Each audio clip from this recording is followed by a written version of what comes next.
আরজিকর মামলায় বিচারের নামে প্রহসন করছে কেন্দ্র রাজ্য উভয়ই। তবে এই কোর্ট, এই সিবিআই আর কাউকে ধরতে পারল না মানে এই নয় আর কারো বিচার কোনোদিন হবে না। বহরমপুরের সাংবাদিক বৈঠকে দাবি অধীর চৌধুরীর। তবে কোর্টকে ভরসা রেখে বহরমপুরের প্রাক্তন সাংসদের দাবি, কোর্টের হাতে সর্বোচ্চ ক্ষমতা আছে, বিচার একদিন হবেই। তৃণমূল দলের নেতাদের হয়তো খুব সন্তুষ্টি হচ্ছে, দিদির পরিতৃপ্তি হতে পারে, তৃণমূল দলের নেতাদের আনন্দ হতে পারে, এটা নিয়ে বিজয় উৎসবও করতে পারে যে আর কেউ ধরা পড়লো না বলে তৃণমূল বিজয় উৎসব করে দিল, তাও করতে পারে।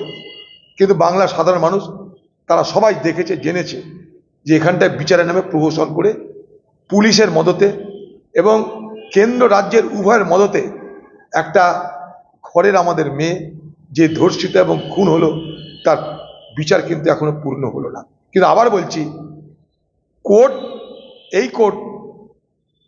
এই সিবিআই আর কাউকে ধরতে পারলো না মানে এটা নয় যে আর কারো বিচার কোনোদিন হবে না। কোর্টের হাতে কিন্তু সর্বোচ্চ ক্ষমতা, সেই কোর্টকে কিন্তু আমরা ভরসা রাখি।